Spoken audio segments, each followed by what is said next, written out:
tener el gusto de recibir, como se dice en la tele, tener el gusto de escuchar en estas conversaciones acá a José Luis Fernández, lo veo por allí, profesor de la UBA, doctor en Ciencias Sociales por la UBA, director de la revista LIS y miembro del CIM. Tenemos en segundo lugar es John Ramón Rodríguez Amat, también conocido como Mon. John, esperen, tengo aquí las cosas. John es doctor por la Universidad de Barcelona y por la Autónoma de Barcelona y es profesor en la Universidad de Sheffield Hallam en el Reino Unido.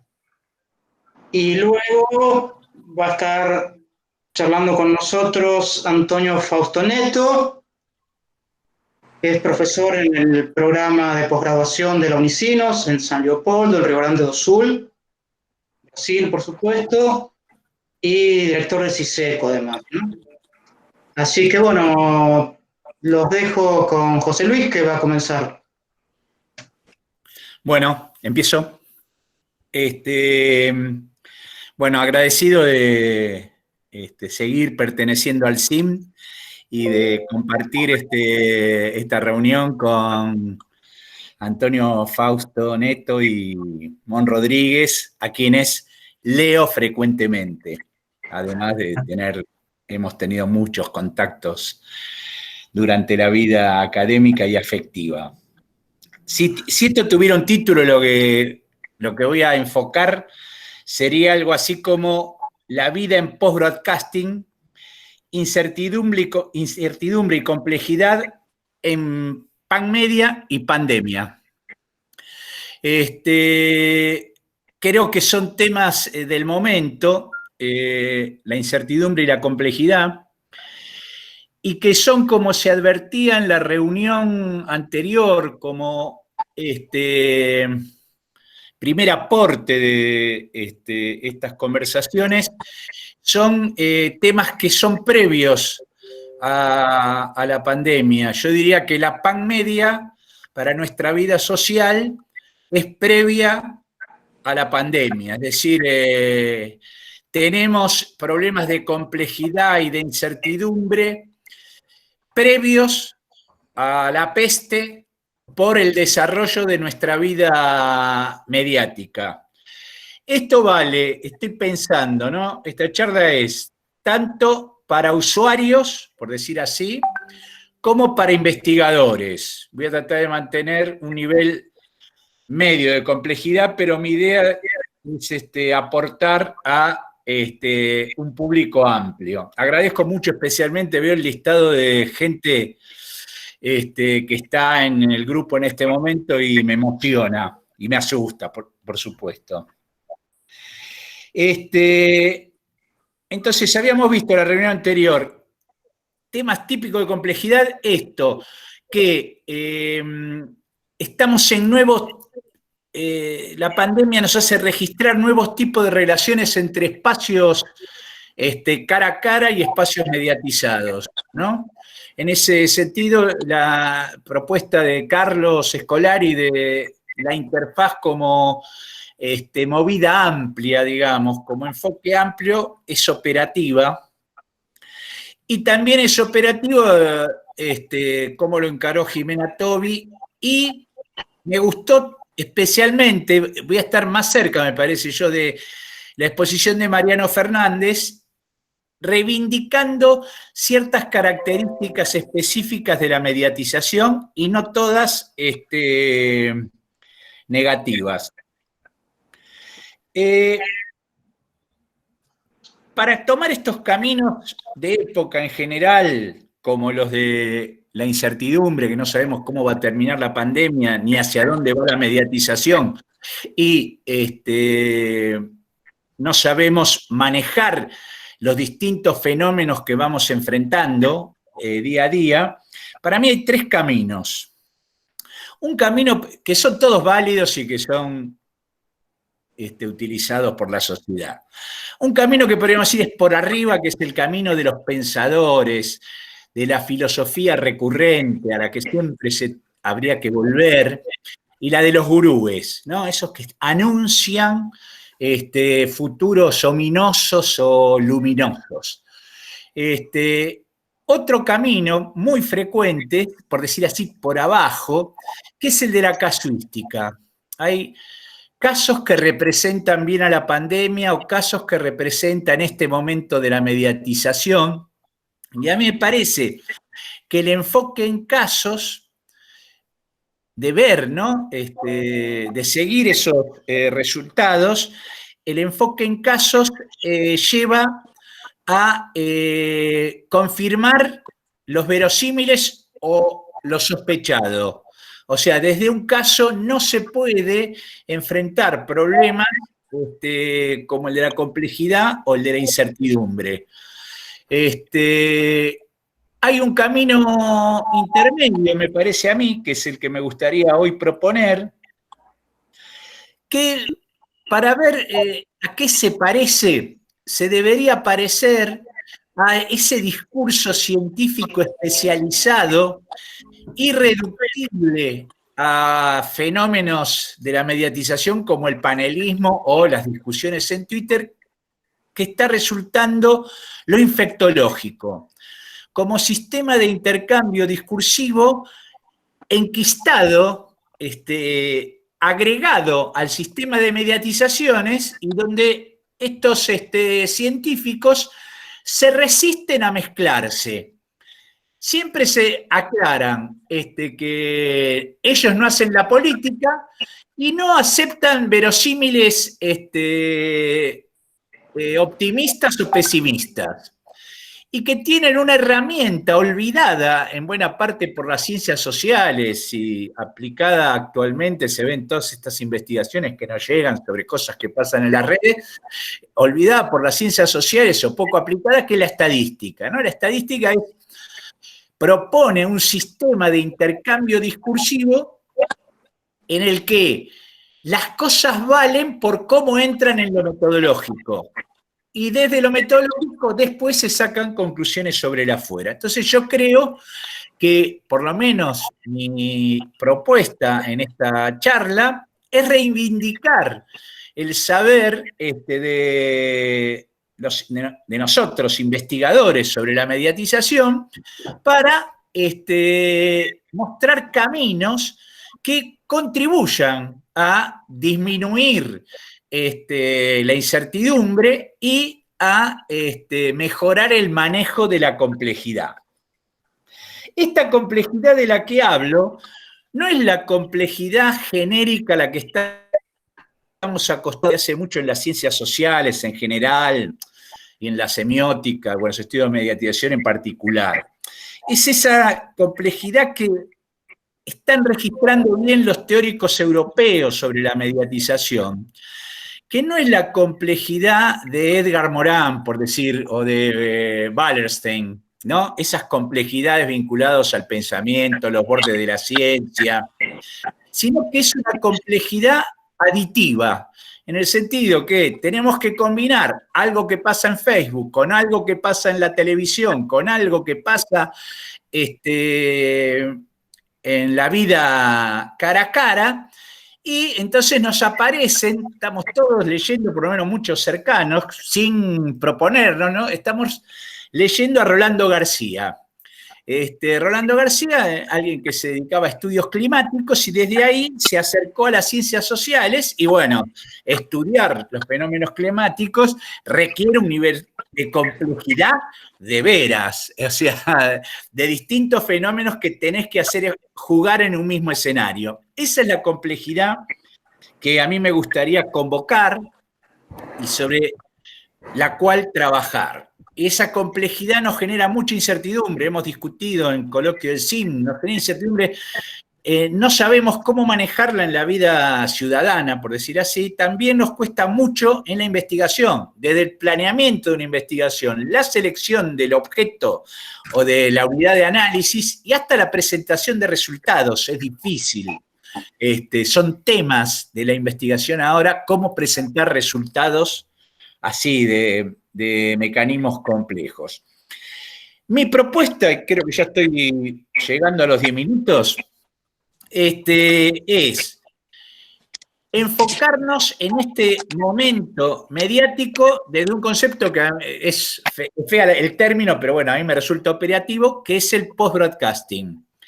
El post-broadcasting es esta imposibilidad de estudiar radio sin estudiar radio online o sin estudiar podcasting.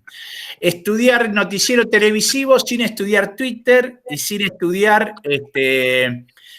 los videos que suben a las redes. Y dentro de ese post-broadcasting que incluya todos los fenómenos que me parece que estamos estudiando, recién comentábamos antes de empezar, que hace 10 años que Antonio Fausto Neto publicó, lo discutimos además cara a cara en su momento, y publicó su primer artículo sobre circulación, que era una propuesta de incorporar los fenómenos de circulación propios de las nuevas mediatizaciones al campo veroniano, por decir así, donde la circulación había quedado un poco afuera. 10 años después, la circulación es un complejo sistema de fenómenos. O sea, pensemos que las recomendaciones, las curadurías, los fenómenos de edición informativa online, ¿no? Que estudian gente como Gastón Cingolani o como Daniela Koldowski o como Pablo Portolópez, son fenómenos que o sea, circulación es como emisión, es como recepción, es como estudiar audiencia, es un tema complejo.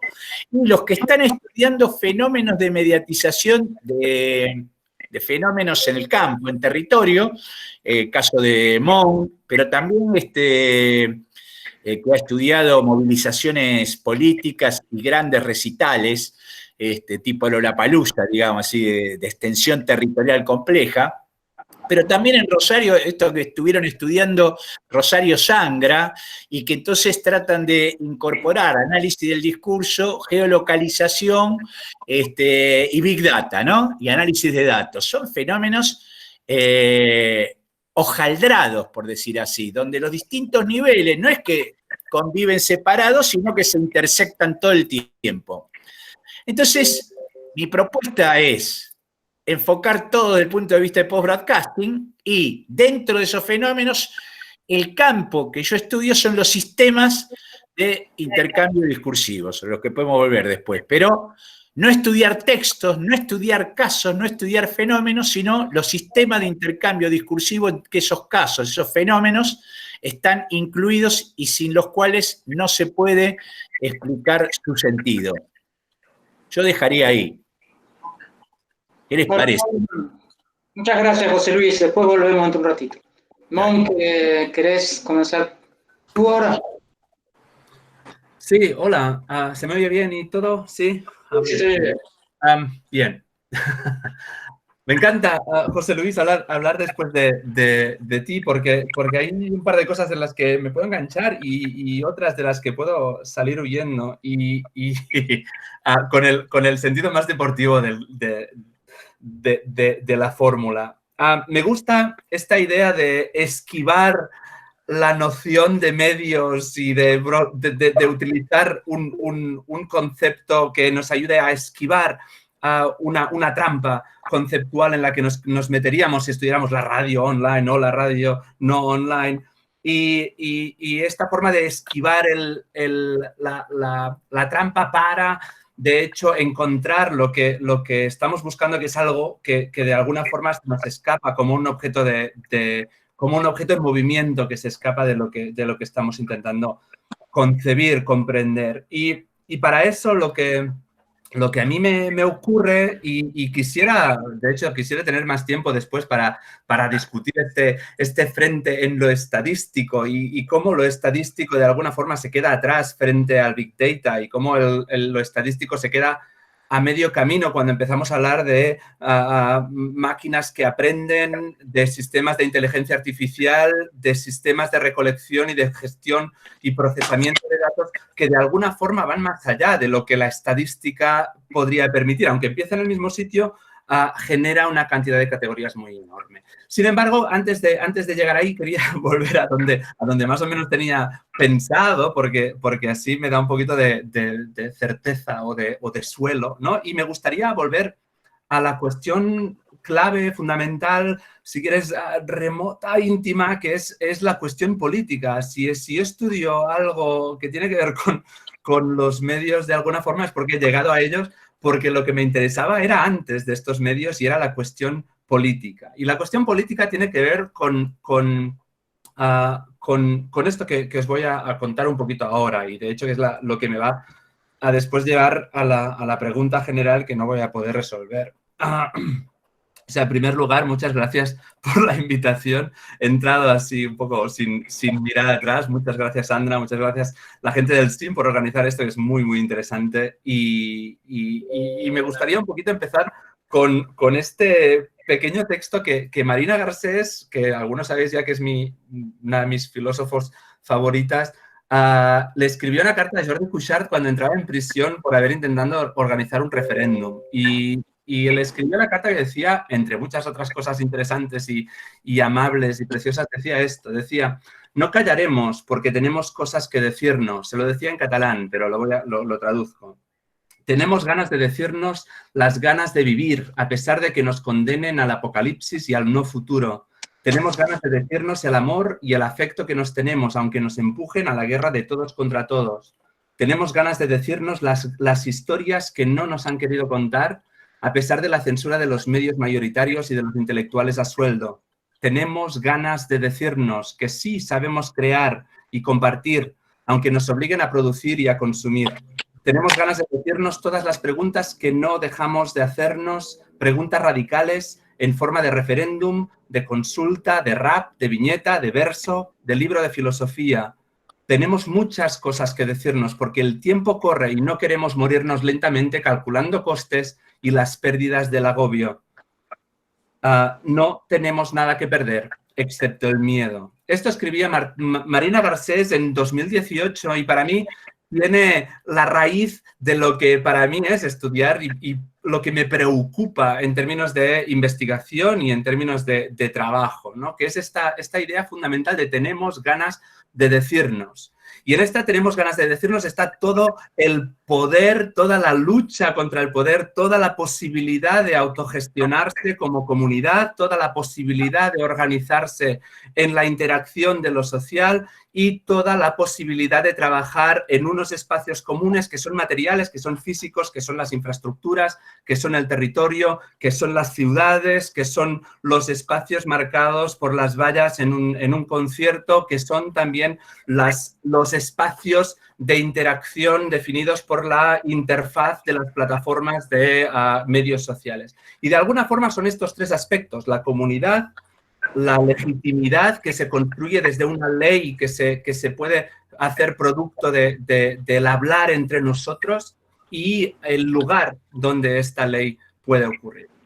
Entonces, si tenemos en cuenta estos principios que de alguna forma son los que articulan mi trabajo y mi preocupación académica y que está detrás de esta idea de intentar esquivar los medios como un lugar sólido y compacto, ¿no? Intentar evitarlos para alcanzar una práctica social, para alcanzar una forma de dinámica, yo creo que profundamente política y profundamente humana, que es vivir en grupo y organizarnos en grupo.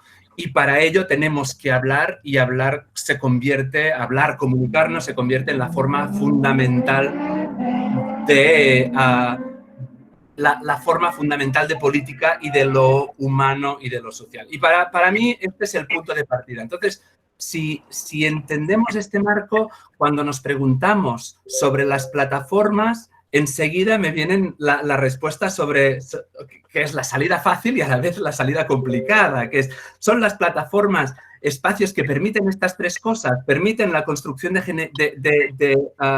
la construcción de comunidad, permiten la construcción de una ley común propia para esta comunidad en la que se autorregula con unas gramáticas propias, permite esta plataforma unas pautas de materialidad en las que se circula de unas determinadas formas. Y a mí la clave, la trampa fue que en una primera instancia nos creímos que sí. Y este fue una trampa terrible que por allá en 2011, cuando ocupábamos Wall Street y cuando nos salíamos los indignados por todas partes y cuando justo algo después, cuando en París se pasaban la noche en pie y cuando todas estas movidas de lo social reclamando y utilizando a la vez, ya venía desde el 7 del 98, cuando ya utilizaban estas mismas plataformas para construir revolución, no sé, de alguna forma no nos dábamos cuenta, ilusos, de la paradoja en la que nos habíamos metido. Las plataformas pertenecen a alguien, las plataformas son lugares no neutrales que en realidad están altamente normatizados, altamente establecidos, altamente moderados y además altamente vigilados.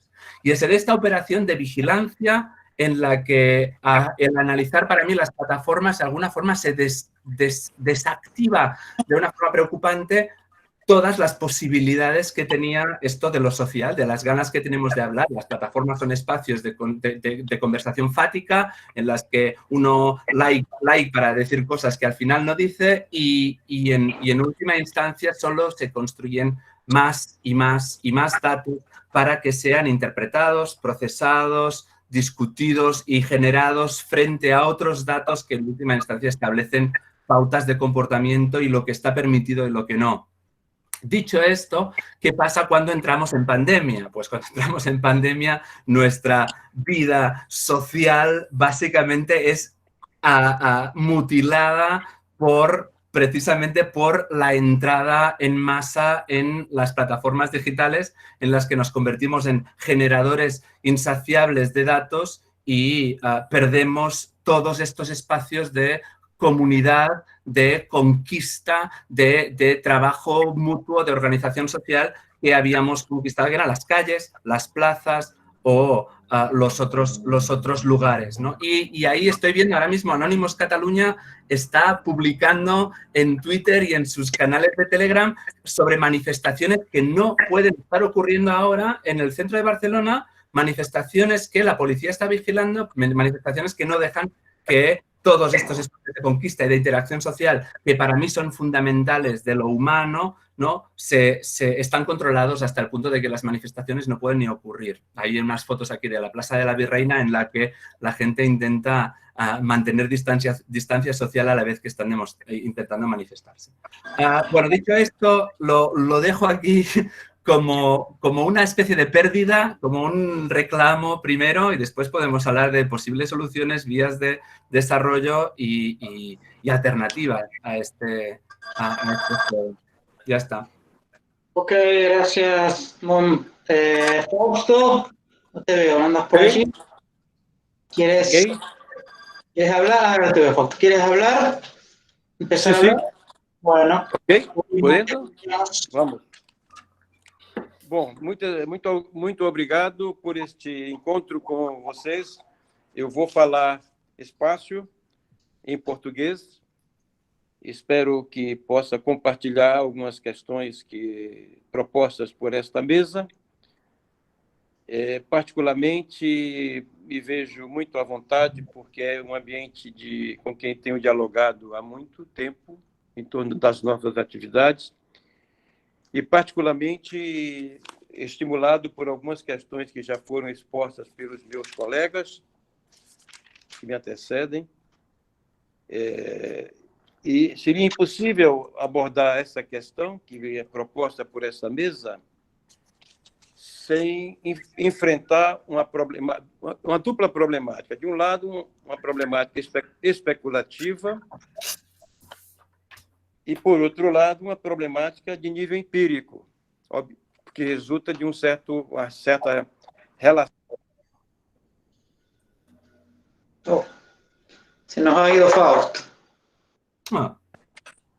Então, eu vou tentar me fixar num tema especificamente. Vocês me escutam bem?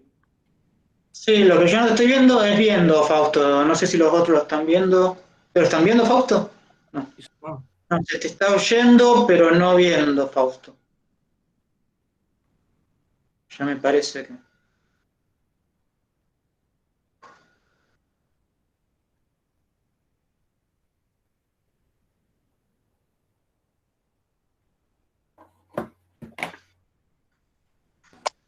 Ok?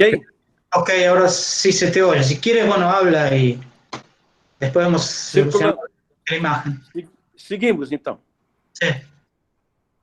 Então, é uma problemática que envolve dois aspectos. De um lado, um aspecto especulativo e, por outro lado, me envolve o aspecto empírico observacional. Vou falar particularmente de um certo ângulo que envolve a circulação do coronavírus no Brasil, nesse momento, retirando algumas observações de 2 meses de um certo trabalho, tentativamente, de pesquisa, que diz respeito a um material que envolve um determinado processo de mediatização, entrelaçando dinâmicas e práticas e estratégias de 3 campos: o campo político, o campo epidemiológico, médico e de saúde, e o campo midiático. Ao enfrentar esse tema, me parece que é muito importante... Escuta-me bem? Sí, sí, sí. Me parece importante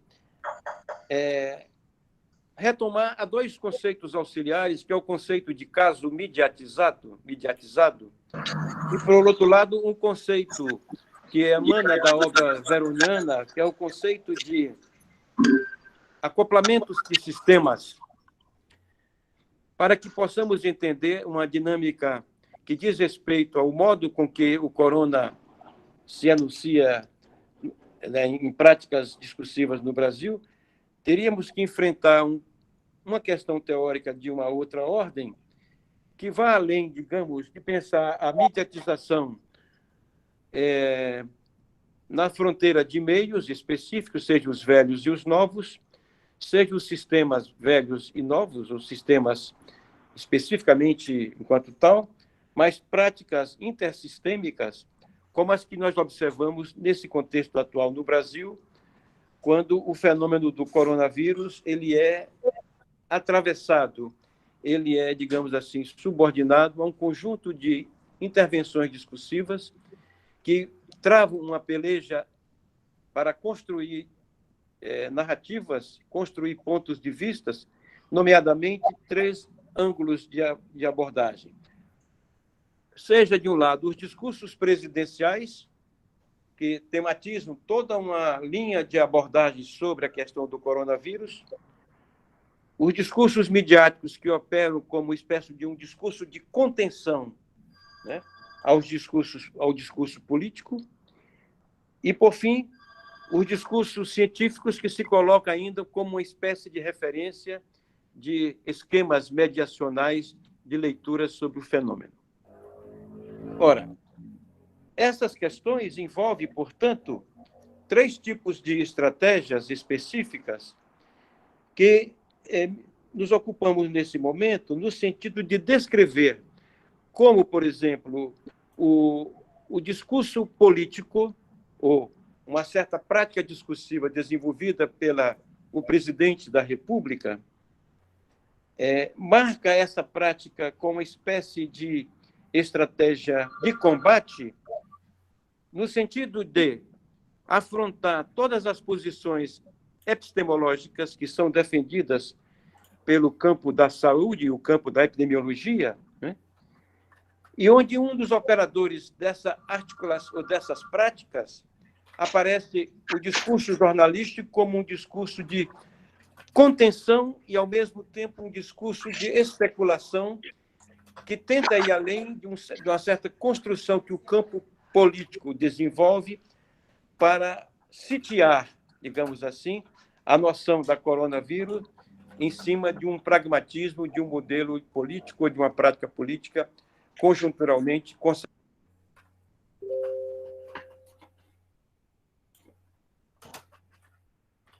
No, eu falso.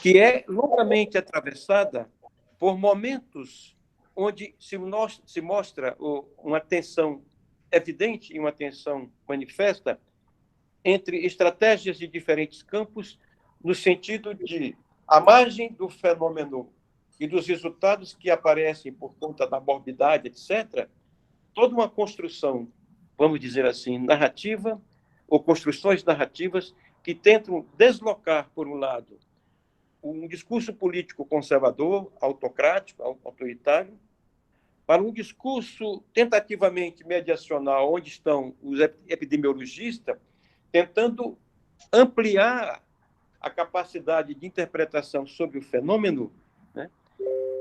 Ao lado de um certo também modelo de intervenção jornalístico, que, a seu turno, desenvolve um certo enfrentamento, digamos, conjuntural ao avanço do discurso político governamental. Então, nós temos 3 cenários que compõem esse cenário do avanço da circulação do coronavírus. Há um avanço, vamos chamar aí, de ordem biológica, de ordem epidemiológica, etc. Um avanço que ele é, digamos assim, ele é semantizado pelos índices de ocorrências, de mortes, do avanço territorial, da geografia, etc. Né? Por outro lado, ele é semantizado por um discurso político que combate as teses epidemiológicas que defendem a posição do isolamento, ou seja, uma tese que, de certa maneira, defende a circulação, uma circulação restringida, ou a circulação que compete aí, confere a questão do isolamento físico da população, como possibilidade de defesa, digamos assim, de avanço do vírus.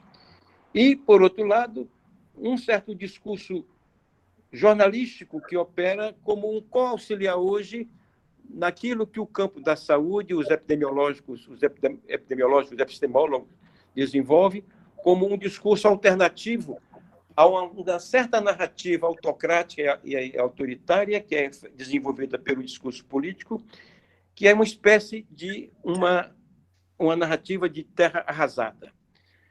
Portanto, me parece que trazer essas questões, elas envolvem questões de ordem teóricas, quais são as teorias que a gente talvez teria que mobilizar para entender um fenômeno que se realiza, que se desenvolve na cotidianidade, numa temporalidade, e onde intervém, digamos, processos observacionais em ato, a observação jornalística, a observação médica, a observação política, e como construir um processo interpretativo desse embate de discursos ou desse embate de interfaces que, de certa maneira, apontam que as interfaces não são transparentes, nem tampouco são totalmente opacas. As interfaces, elas são impregnadas, atravessadas por construtos, por operações estratégicas, operações discursivas de diferentes campos que disputam, nesse momento, uma problemática mais complexa, pelo menos no Brasil, que é a problemática de poder, nesse momento. Né? Então, perdoem se eu trago para vocês um registro muito específico do que nós estamos aqui vivendo, que é um fenômeno que não é absolutamente, especificamente brasileiro apenas, mas ele reflete, digamos assim, uma tensionalidade que faz uma interface, faz um diálogo, digamos assim, faz uma espécie de um contato com a problemática que nós estamos estudando aqui em torno dos conceitos de circulação e de mediatização.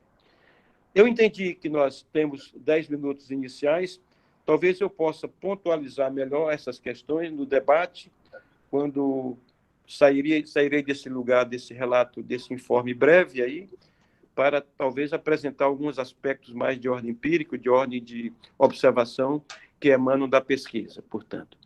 Agradeço a todos. Gracias, Fausto. Bueno, ahora, no sé, voy a hablar. Ahora, no sé, José Luis, tenemos este pequeño momento para comentar dialogar entre ustedes, si quieren comentar las cuestiones que fueron apareciendo. Sí.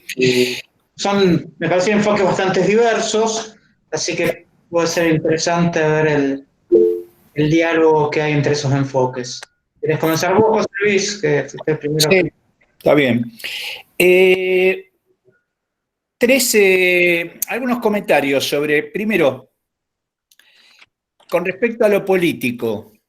Yo también, como Mon, solo que a lo mejor 40 años antes, llegué a la semiótica por la política y sigo estando ahí por la política. Lo que creo, que es algo que yo sé que es conflictivo, es en las especializaciones. Yo todo el tiempo, las cosas, lo que dije yo, es como que a mí me parece, me gustaría que los políticos lo tomaran y me pidieran profundización, precisión.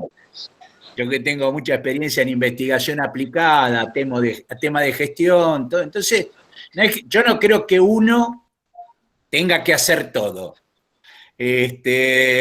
Los que son políticos profesionales deben darse cuenta por dónde pasan las políticas y es una idea, digamos, no voy a defender.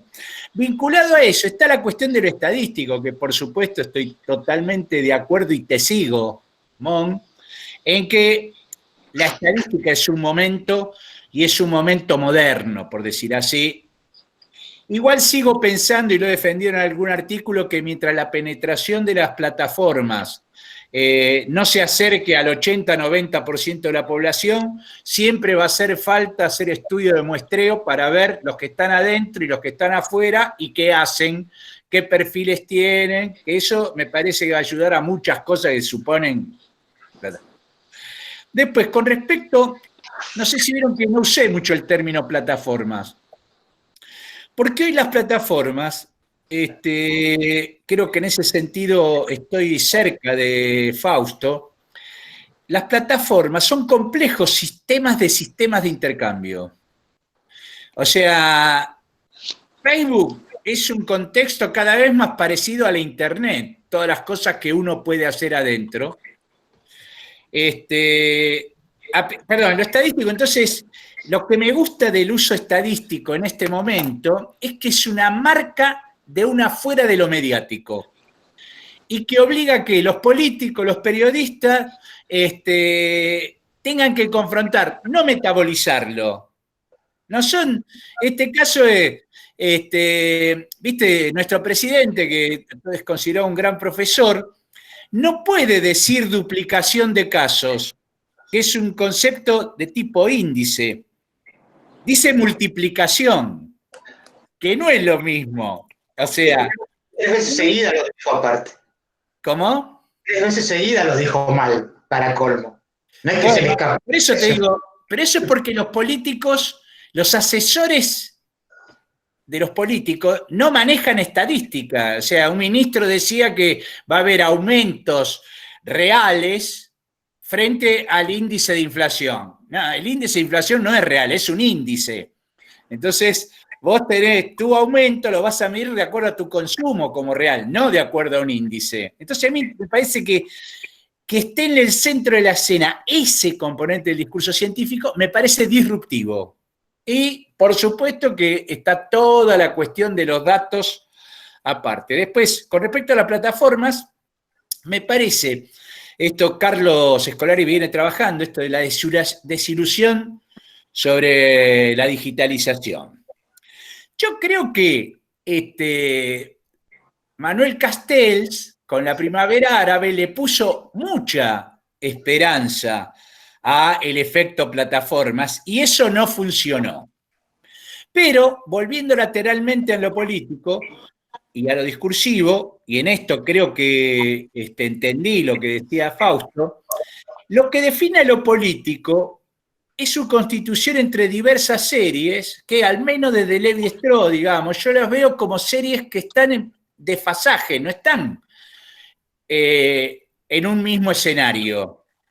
Y el post-broadcasting muestra esa ruptura, esa imposibilidad de que nuestro sistema mediático post-habermasiano, progresista, con toques socialdemócratas, podamos entender a Trump, a Bolsonaro y el Brexit, para ver que yo estoy pensando en la política. Ahora, justamente esa imposibilidad de ese sistema que al fin y al cabo nos salvó al mundo de comprensión de la vida mediática, todo lo contrario, diría, está en el origen de muchos de los males que nos aquejan. Que ese sistema fracase, que salgan ese tipo de presidentes que no pueden procesar el gobierno, creo que es una fuente de oportunidades de esta época. Y la pandemia, todo lo que venía, lo profundiza y lo expande. Además, habrá fenómenos nuevos, digamos. Entonces, cuando yo digo sistema de intercambio discursivo, las funciones que constituyen un sistema de intercambio discursivo, para ver que no es una cuestión de la semiótica, por decir, o del análisis del discurso, un sistema de intercambio discursivo, para que funcione como tal, tiene que tener, primero, reciprocidad y redundancia, dos fenómenos de base de todo tipo de intercambio. Y después tiene que tener presuposición, implicatura, interacción, enunciación e interacción. Interacción en el sentido de interaccionismo simbólico. Es decir, si un habitante, un usuario de las redes, cuando ve guerra o catástrofe como opciones semánticas, o estadística o filosofía como opciones interpretativas, pudiera reconstruir al menos parte del sistema de intercambio que permite que en un panel televisivo, que en una discusión en Twitter, que en un posteo en Facebook aparezca ese tipo de fenómeno, creo que sus niveles de incertidumbre disminuirían y sus posibilidades de manejar la complejidad de su vida cotidiana, por supuesto para nosotros investigadores más, se facilitaría. ¿Se entiende? Esto no quita nada de todas las otras cosas, pero creo que instaura, por lo menos para mí, no es una propuesta ni fundante, ni viene del fondo de los tiempos de las ciencias sociales, pero instaura un tipo de reflexión, de descripción, de discusión que impide el vuelo optimista o pesimista, o el uso de la ciencia para aportar terminología que no explica nada de lo que ocurre ni social ni políticamente en una sociedad. Porque agregar la noción de deíctico a un discurso que uno ya tiene una posición tomada y el deíctico no cambia la posición tomada, no se agregó conocimiento, se puso... Entonces eso, a mí me parece, bueno, es algo que venimos discutiendo con Mon, que el enfoque de Mon deja puertas abiertas para correrse del tema, dicho con todo el amor y el respeto. El discurso de Fausto, la expresión de Fausto, me parece que nos mantiene ahí, que lo político no se va a llevar todo en una época en que los políticos no pueden gobernar las sociedades. Que las sociedades se gobiernan, estoy de acuerdo con vos, así, por múltiples sistemas automáticos que los políticos piensan que tienen que tocar la guitarra para ser populares, ¿no? Y no entender Big Data o algoritmos. Bueno, eso es lo que comentan. No sé si fue muy largo, pero perdonen en ese caso. No, está bien. ¿Cómo quiere comentar algo que te aludió José Luis Barriapes? ¿Cómo? No, a Mom le digo si quieres a José Luis porque Bueno, va, sí.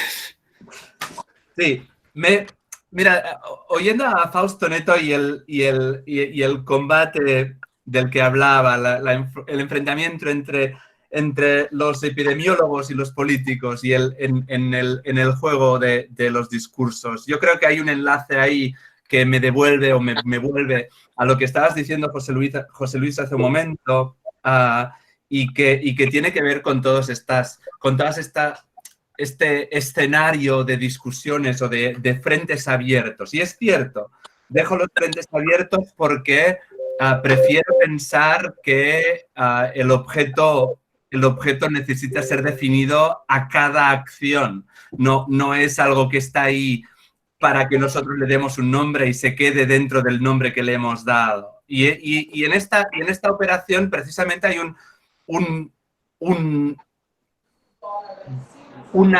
yo creo que un coraje hacia lo móvil y aceptarlo como móvil y como complejo que creo que es fundamental en las ciencias sociales. Sin embargo, también tengo la sensación de profunda pérdida de tiempo, hasta cierta forma, en relación con todo lo que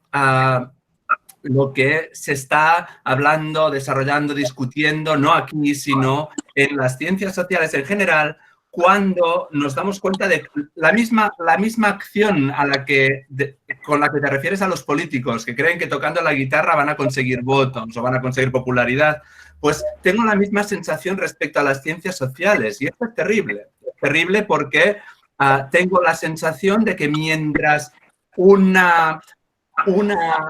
saber construido en un modelo de Estado, de infraestructuras universitarias en las que este saber está completamente integrado, de repente aparecen estos espacios de concentración de datos, que son datos que han generado ellos mismos, datos que procesan ellos mismos, datos que pasan al margen de todo esto, y te das cuenta de que los políticos buscan la forma de acceder a estos datos para tomar decisiones. Ahí Brexit, precisamente, Brexit pasó, no es el 80% de la penetración, pero sí que había una diferencia clave entre la cantidad de personas con perfil en Facebook y cantidad de personas que no estaban registradas para votar en Inglaterra en 2016. En esta diferencia se encontraba un espacio de gente que fueron los 3 millones de votantes que dieron el sí al Brexit. La campaña fue directa a esas 3 millones de personas que de alguna forma se habían escapado a los registros censales tradicionales. Y de ahí voy a la cuestión epistemológica. El problema que había con la discusión sobre la estadística que estábamos hablando desde el principio, que ha ido recurriendo y que ha ido reapareciendo, me lleva a la cuestión fundamental de lo que es la estadística. Y la estadística nació como producto del aparato del Estado para controlar, para gestionar la población del censo, la población ciudadana. Una forma del Estado de establecer todas estas estructuras, ¿no?, de gestión, de organización, de control como espacio de lo político. Bien, cuando nos damos cuenta de que la figura del Estado no alcanza, de que las estructuras políticas no alcanzan porque se presentan como interfaces caducas, que es lo que estaba diciendo Scolari la semana pasada, que es lo que está apareciendo cuando nos damos cuenta de que en lo político las calles ya no valen, las representaciones en los partidos no sirven, los políticos en gestión les preguntan a los epidemiólogos si tienen suerte, pero en realidad son los que menos datos tienen, porque los que tienen los datos de verdad son los que gestionan Facebook y nos ven interactuando y diciendo que tenemos fiebre o utilizando las apps de Google para decir si tenemos o no taquicardias. En este proceso yo creo que hay un desplazamiento epistémico y que es hora de empezar a pensarlo y a empezar a pensar si debemos o no enunciarlo ya hacia un escenario de, si quieren, dataceno, ya si vamos a ponerle un nombre, en el que precisamente las estructuras de poder y las estructuras de saber se han desplazado del entorno tradicional del Estado hacia unos espacios externos a los que no alcanzamos a llegar. Entonces, cuando vemos este escenario y nos preguntamos otra vez qué pasa con nuestra conversación, qué pasa con lo político del gestionarnos a nosotros mismos y respondemos dándonos cuenta de que en realidad nuestra conversación, aunque sea en Facebook y muy agitada, no deja de ser en Facebook y no tiene peso político otro que el que Facebook decida darle, entonces es cuando tenemos que empezar a darnos cuenta de que en algún momento, en algún lugar, se ha perdido algo profundamente humano, que es la politización de esta conversación y de lo social. Digo esto también porque también has mencionado, José Luis, que Facebook en muchas formas se convirtió en Internet. Y esto lo decía Malevich hace ya unos años. Hablaba de la softwareización de todo. Pues el sistema operativo Facebook para mucha gente del mundo es igual a Internet. Pero en realidad es un parásito de Internet. Facebook creció dentro y alrededor de Internet, no es Internet mismo. Facebook es un espacio privado, Internet era un espacio que en principio no era privado y cuando se construyó no se construyó para que se privatizara.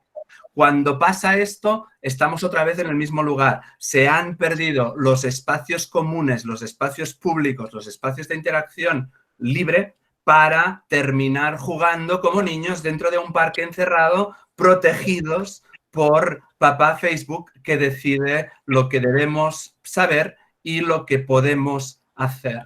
Y cuando esto pasa, pues algo profundamente político también se nos va de las manos. ¿Quieres agregar algo a lo que han dicho José? Eu quero fazer rápido comentário sobre as observações dos colegas, em termos do seguinte: eu acho que os fenômenos que foram comentados, particularmente por Moon, não podem ser vistos de um modo tão linear, porque o que nós observamos, sobretudo em contextos especificamente não europeus,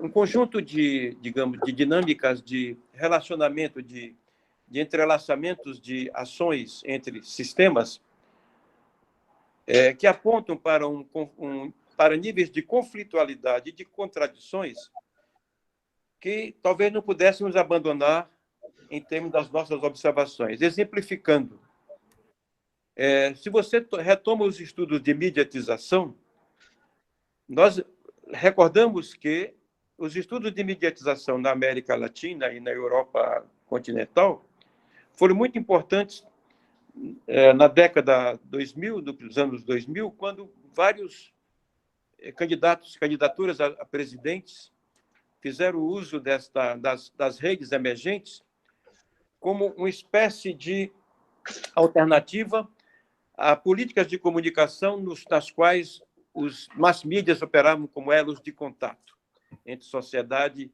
e instituições políticas. E, de grosso modo, havia um discurso, digamos assim, emancipador, que apontava para a política como possibilidade de um salto de qualidade, desde que fizesse das técnicas, das tecnologias de comunicação emergentes, uma espécie de uma aposta em termos de uma reformulação da vida política. Ora, o que nós observamos desde aí é um deslocamento dessa problemática, dessa promessa dessa articulação, promessa positiva entre política e novas tecnologias. Nós vemos entre aspas, uma regressão, particularmente quando estudamos nesse momento o fenômeno Bolsonaro apenas como uma metáfora de uma problemática maior, e observamos que ele desenvolve exatamente sua ação comunicativa muito fixada numa estratégia de redes que lhe vale como uma referência a fazer um atravessamento, fazer uma espécie de travessia na sociedade, portador de um discurso de combate e de exortação, desconhecendo um conjunto de discursos outros que se travam na sociedade, que se estabelecem aí, se anunciam, mas fazendo disso digamos assim, um desconhecimento e levando o país para uma aventura indescritível, a aventura que nós vivemos no momento, por uma falta de concertação com as estruturas mediacionais clássicas, como, por exemplo, os epidemiologistas.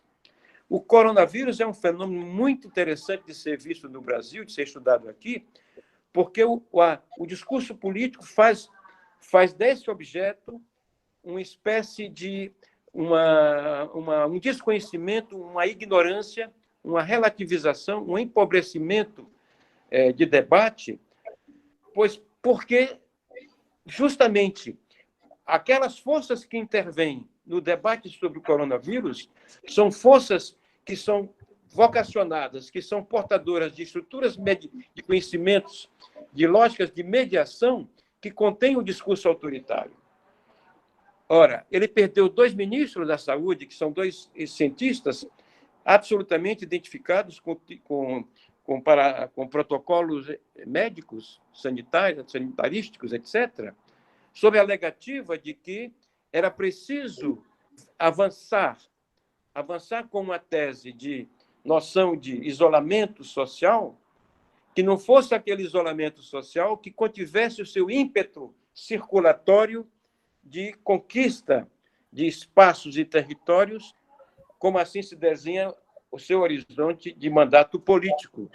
Então, tem uma problemática aí que é interessante, que é justamente esse entrelaçamento de discursos e de narrativas e de epidemiologias médica, jornalística, comunicacional e política, que aponta para uma outra problemática que talvez o mundo europeu, mesmo que quando no mundo árabe e europeu a problemática das novas tecnologias foi tomada como referência para estudos, essa questão não despontou com tanta intensidade como ela tem despontado no momento em que nós vivemos 18 meses de um regime autocrático e autoritário. Então, nós estamos diante de um caso que é típico. Este caso, o coronavírus, ele atravessa a circulação do discurso político justamente para nos proporcionar um embate de sistemas de inteligibilidade que se travam em ato no momento em que não sabemos o destino do coronavírus. Somos, hoje, já um país que estamos em 4º lugar em morbidade. Mas sabemos que há um debate intenso entre campos discursivos que mostram, certamente, um redesenho pré-figurativo das democracias sobre as quais nós estamos especulando. Ok. Bueno, no sé, de alguna manera han usado estos segundos 10 minutos hablando ya ustedes. No sé si quieren que abramos el debate hacia la gente. ¿Quieren agregar algo más? ¿Tú quieres agregar algo más, Fausto, o no? Não, gostaria de compartilhar com amigos também que estejam Ya aí. algunas es medio fácil. Algunas repercusiones de lo que se ha dicho aquí sobre, bueno, la cuestión de lo que significa pensar la problemática de las redes desde Europa y pensarlas desde Latinoamérica, por lo que veo aquí, a partir de lo que dijo Fausto, ¿no? Creo que, bueno, fundamentalmente está centrado en la cuestión de que no solamente Latinoamérica, ¿no? Del uso tanto que se hizo desde Trump como desde Bolsonaro en su momento para acceder al poder y luego, digamos, esa alternativa a los medios tradicionales como forma de interacción, ¿no? Con la sociedad, ¿no, Fausto? Me parece que ahí se ve una cosa muy diferente, que tampoco podríamos decir que es latinoamericana, porque uno podría pensar lo que el gran modelo de Bolsonaro es Trump, ¿no? Con ciertas peculiaridades luego propias. Me parece que eso puesto a lo que de alguna manera no estaba trabajando Mon de este otro, de la constitución de un espacio otro en los medios a partir de la conversación comunitaria, etc. Ahí me parece que digo, las repercusiones que he visto, yo no sé, Sandra, si vos has visto. Creo. Pero parece Sí, que hay algunas cuestiones que me parecían interesantes como para conversar. ¿Se escucha? Sí, se te escucha bien.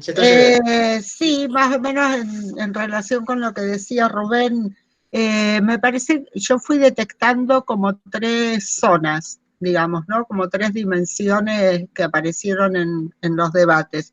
Una es esta que tiene que ver con esa discursivización más de tipo autoritaria, que es un modelo que circula, Trump, Bolsonaro y, bueno, y otros exponentes que me parece que lo explicó bien Fausto. Y después una cuestión que me queda como interesante, porque justo hoy en Perfil leí una columna de Fidanza que me pareció muy sugestiva, donde estaba planteando justamente la oportunidad de un consenso cientificista, instrumental, positivista en el buen sentido, ¿no? Lo que la pandemia trae en ese tipo de gestión, que es un viejo reclamo del campo republicano por ahí, ¿no? Más institucionalista o más normativo del campo democrático, que tiene que ver con la profesionalización de la gestión gubernamental. Y entonces Fidanza ahí planteaba más o menos, lo digo muy rápidamente, porque además lo leí rápidamente, pero digamos, cómo se establece, digamos, a partir de esta entrada, como decía José Luis, de estos discursos, de estas enunciaciones más de tipo estadísticas, científicas y demás, cómo se puede ir perfilando un tipo de gestión más racionalística, más positivista, más instrumental, lo digo todo en el buen sentido, opuesto a esa vieja política. Y después había como una tensión, para que termino con esto, una tensión que advertí entre lo que planteaba Moni y lo que planteaba José Luis, entre, digamos, esos juegos enunciativos, digamos, del campo de la ciencia, que están tomando el poder de alguna manera, o que tomaron simbólicamente el poder, y lo que decía Mon de los grandes jugadores de las plataformas globales como Facebook, porque Mon decía, bueno, en realidad los datos están ahí, no los tienen los epidemiólogos los datos, sino que los tienen los grandes jugadores globales de las plataformas. Bueno, quería más o menos decir eso nada más, como para seguir el debate, como que esas tres zonas, ¿no?, me aparecieron. Cierro el micrófono. Disculpe, Sandra, sobre lo que vos dijiste al principio, lo que dijo Fidanza. Es interesante analizar el rol también que tiene la mediatización en esto. Digo, en esta escena que vemos siempre del presidente hablando, ahora volverá, cuando nos da siempre las prórrogas de las cuarentenas, con el comité de expertos, ¿no? Una selección del comité de expertos detrás, ¿no? Esta idea de no solamente la presencia de los epidemiólogos, sino la mediatización. Porque la mediatización de los epidemiólogos me parece que es muy compleja, que abarca diferentes cuestiones, ¿no?, en los medios. Pero es interesante ese punto que, a lo que decía recién Sandra, me parece esta cuestión de que está claramente fue mediatizado desde el comienzo, ¿no? El presidente hablando, en un país como este, de burocracias de Estado cuanto menos paupérrimas, el presidente hablando con una burocracia de Estado así, diríamos, potente en sus espaldas, guardándole la escena televisiva, ¿no? Guardándole las espaldas. Eso es muy interesante, digamos, ¿no? Es decir, claramente se construyó mediáticamente también eso, ¿no? Desde el comienzo, ¿no? Era muy fuerte. Aquí, por otro lugar del mundo, no sé si eso me parece que fue una peculiaridad muy argentina, del presidente hablando con el comité de expertos detrás, ¿no? No sé, no he seguido la mediatización global del asunto, pero no lo he visto yo en otros lados. Sí, alusiones, se sabe que hay un comité de expertos. Lo que no he visto es la mediatización, la puesta en escena de la figura presidencial en otros lados, o del primer ministro, con los expertos detrás. Me lo habré perdido quizás, no sé, pero no lo he visto en otro lado. Más allá de que se existen, se los nombra y se los toma como referencia, ¿no? Claramente. Bueno, no sé, José Luis, si querés agregar algo a lo que se ha agregado, o tú, Mon, comentar algo sobre este debate que se ha armado en cuanto al rol de Facebook o de las redes, sí, sobre todo de Facebook, ¿no? De un lado y del otro, el Atlántico, por decirlo de alguna manera. A mí me parece, un comentario breve, me parece que lo que incide en parte de nuestras opiniones es a qué nos dedicamos específicamente. A mí me encanta la idea de Dataceno, además la firmaría. Pero me imagino cuando se encuentre la capa geológica del Dataceno, ¿qué va a haber ahí? ¿Va a haber datos? Ahora hay una nueva realidad que se llama datos.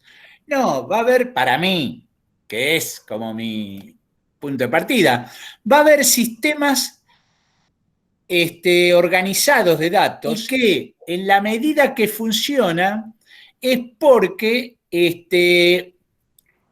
insisto que es mi modesto punto de vista, ¿no? Que no pretendo captar el todo, va a haber datos organizados en sistema de intercambio, de bienes, de servicios, de parentesco o de mensajes, para hacer así tipo Humberto Eco mezclado con Levi Strauss.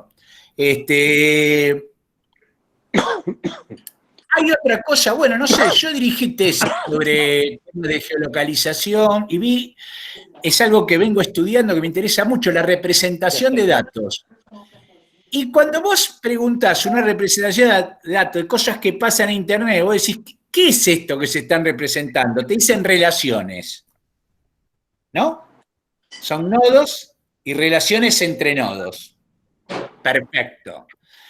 Es como si hicieras química con la idea de que hay relaciones entre moléculas y nunca llegaras a los organismos vivos. Lo que te encontrás en las capas geológicas son restos de los organismos vivos, que a veces podés reconstruir lo molecular y a veces no. Entonces ahí me parece, eso es mi punto de vista, nada más. Todo lo demás estoy totalmente de acuerdo. No afirmo como Sandra con esa confianza que el positivismo es un camino, digamos. Pero yo digo, si vos tenés que enfrentar algo que ha sido estudiado desde el punto de vista de una disciplina, y eso te va a servir. Y eso, los datos los vas a interpretar desde ese punto de vista. Entonces, el caso de la infectada 31 de Corea del Sur, ¿no? Es un caso de aplicación de datos, de geolocalización y de explicación en un par contagio no contagio, ¿no? De una novedad y un efecto novedoso, digamos. Pero no discuto eso, sí. No creo que veamos datos cuando encuentren la capa del Dataceno. Lo que vamos a encontrar son infraestructuras de saber y de poder. Y estas infraestructuras van a consistir en grandes almacenes de procesamiento de datos que van a pertenecer, que van a ser propiedad de unas determinadas entidades que no son entidades gubernamentales reconocibles en el sistema político corriente. Vamos a encontrar infraestructuras de minerales, vamos a encontrar redes de cables submarinos, vamos a encontrar una multitud de antenas y teléfonos móviles que nos van a hablar de estos datos y de quién tenía la autoridad para interpretarlos, para generarlos, para almacenarlos y para procesarlos. Y se verá que estas autoridades no son las mismas que las que había cuando en la época de la estadística había archivos nacionales, museos nacionales y teatros nacionales. Con lo del Dataceno tiene que ver con esto. Los datos no dejan de ser impulsos eléctricos o impulsos electrónicos de unos y ceros con grandes imanes. La cuestión es que este escenario desplaza el saber del lugar donde lo buscábamos. Y cuando desplaza el saber del lugar donde lo buscábamos, lo único que nos pasa es que estamos trabajando en círculos, intentando utilizar viejas categorías para entender algo que ya no está donde lo estábamos buscando. Y este es mi punto de partida. Es decir, lo que necesitamos en este momento tiene que ver con abrir este nuevo espacio de pensamiento en el cual discutir es que no quiero llamarlo el dataceno, porque no quiero ni apropiarme de él, pero lo que tenemos que ver es cómo esta infraestructura de saberes, de poderes, de redes de conocimiento, de alguna forma hacen la doble operación, desplazan los modelos anteriores y a la vez instauran un sistema de regulación, un sistema de comportamiento, un sistema de entendimiento, y lo hacen porque hay una autoridad que puede traducir, que decide lo que es dato y lo que no es dato. Decide en qué se datifica un determinado gesto y en qué no hace falta mantenerlo, conservarlo. Decide las categorías de nuestra ficción, decide nuestras categorías de población y de organización social, decide nuestras formas de categorizarnos en grupos o en comunidades o en territorios, porque hace nuevos mapas, hace nuevos grupos, hace nuevas audiencias, hace nuevos sistemas de reconocimiento, de entendimiento del mundo. Lo que tenemos que hacer es intentar entender esos grupos, no como viejos reflejos de un sistema estadístico que era, cuando menos, insuficiente. Aquí Carlos está llamando la atención y yo me callo. Carlos, no sé si quieres agregar algo antes. Sí, no, todo esto me encanta, de esto de la metáfora de perforar, encontrar los fósiles que vamos a encontrar cuando se perfora en el futuro. Yo tengo la impresión, y con esto me agarro de los pelos con Mon, los pocos que me quedan, creo que estamos creando, ¿no? Un monstruo, estamos creando una cosa, ¿no? Que en una época era el black box. Estamos creando un objeto que es un objeto de estudio redituable hoy, porque da guita investigar los datos, sobre todo de una perspectiva crítica. Y no sé hasta dónde estamos reificando una cosa, ¿no? Que parece, no sé si en los 60 se reificó el signo, ¿no? Era una cosa, había que investigar el signo, porque el signo ahí está la ideología en el nivel oculto, ¿no? Se generó un monstruo académico de eso, que le dio de comer a una generación. Después siempre están surgiendo estos monstruos, ¿no? Y no solo en las ciencias sociales.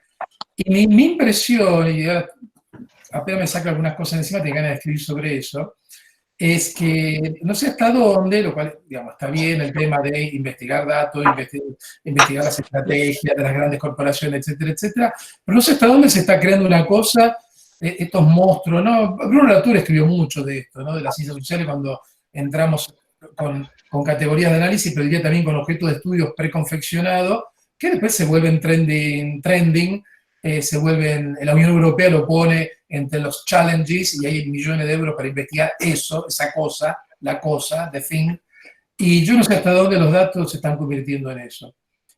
Con todo, ya sea datos en forma de prefijo, ¿no? Hoy justamente intercambiamos nombres de toda una serie de jóvenes italianos que han hecho lo que yo hice hace 20 años, se fueron de Italia, yo me di cuenta hace 20 años que Italia se hundía, pero a nivel académico por lo menos en gran parte. Ahora, bueno, muchos se han ido del Reino Unido y están muchos en esta sintonía, y tenemos incluso amigos comunes con Moni, y no son solo italianos, hay gente británica y de otros lugares también. Pero yo no sé hasta dónde, si no es un objeto de estudio transversal generacional que, digamos, cierra, ¿no? Porque volvemos a cosas que llamamos el otro día, ¿no? Es un significante vacío. ¿Qué son los datos? ¿No? Es como, vamos a estudiar neoliberalismo porque es malo. Bueno, ponemos neoliberalismo por todos lados, y por todos lados los proyectos de investigación, y ponemos datos en los proyectos de investigación porque queda bien, es cool, es trending y es crítico, ¿no?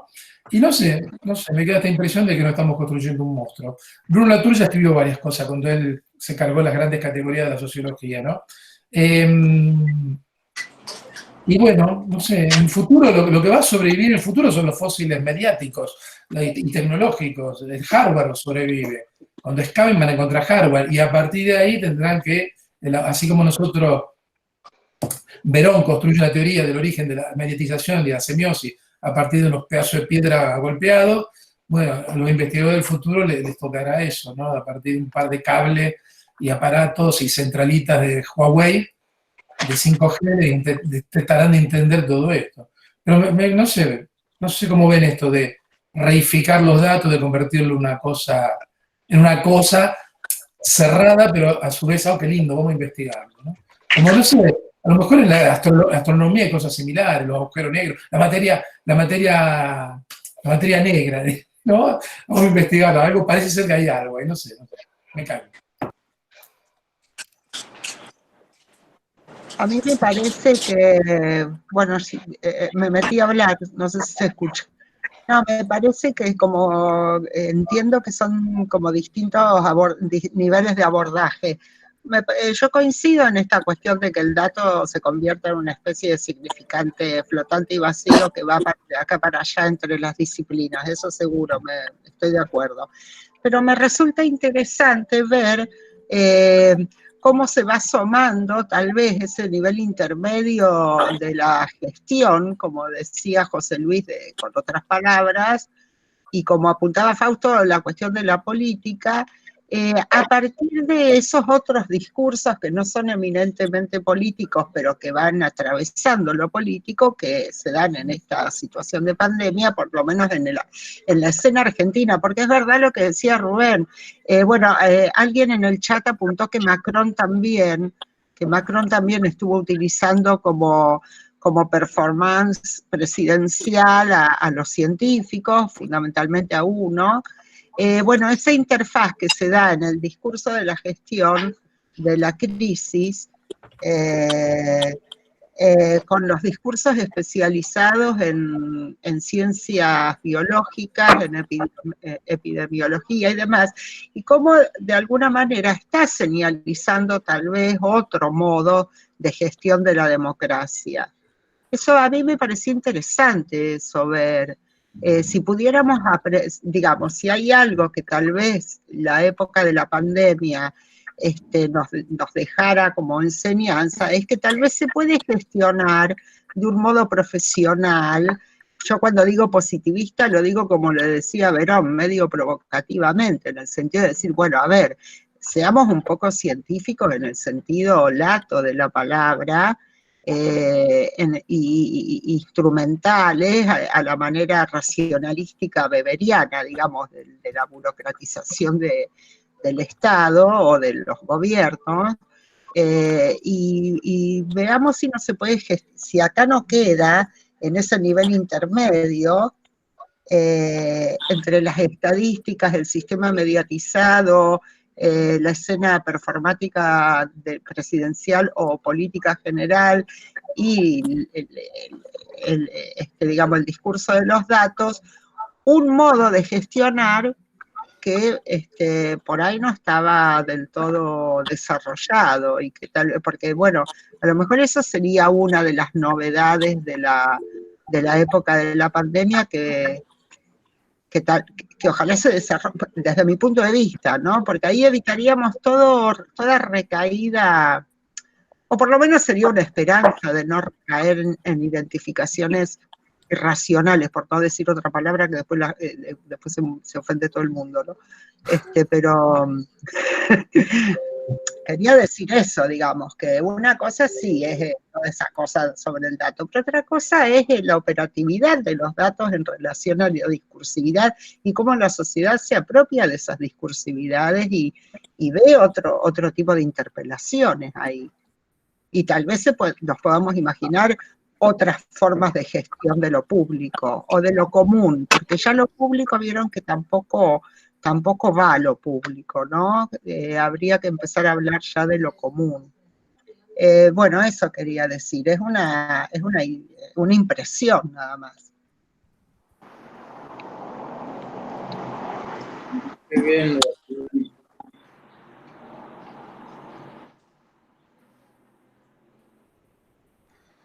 De las cosas que estuve viendo aquí, no sé si... Gastón, ¿vos estás por ahí, Gastón? Vos antes planteabas algo un par de veces polemizando con Mom. ¿Querés tomar el micrófono y desarrollar un poco de eso? Que era en cuanto diríamos, el problema ya no sería nuevo de los datos, sino el trabajo de quién serían las discursividades o la cuestión de siempre una especie de trabajo por fuera del Estado de las discursividades, si no entendí mal. ¿Querés, Gastón, un poco ampliar eso? Arrugó. ¿Eh? Abrí el micrófono si querés. ¿No querés? Parece que no querés. No, bueno. Arrugó, sí. Arrugó. Decimos acá arrugó, sí. Ah, no, bueno, un poco de leña al fuego. Muy bien. Bueno, no sé si hay algún otro tema. Fausto, nada,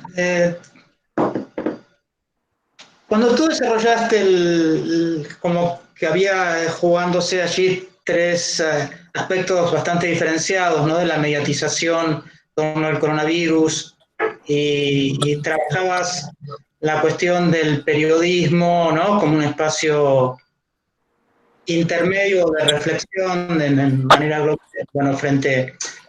Hay que entender obviamente el contexto brasileño que es totalmente inédito en este sentido, ¿no?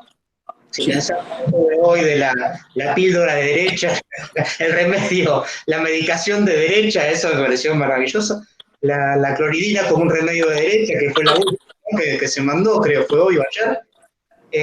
Bueno, si uno piensa eso, pues es interesante, porque, quiero decir, mediáticamente las cosas que dice Bolsonaro producen después efectos de ese tipo.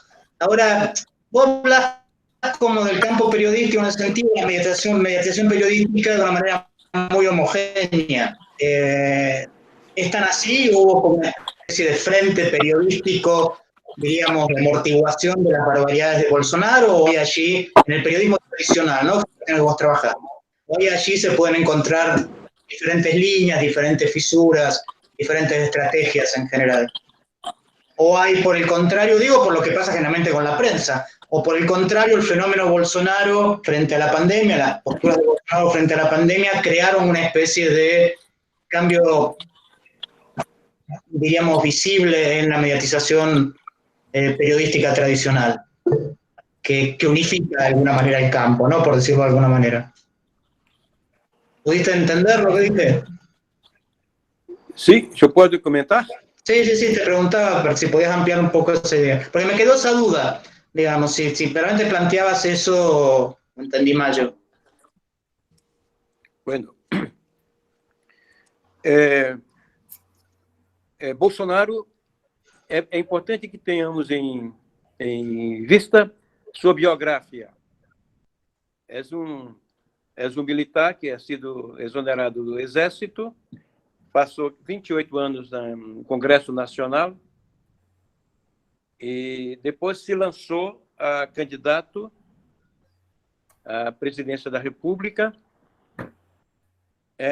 trabalhando em cima de dois vetores, um vetor político, moral, e um vetor sociotécnico.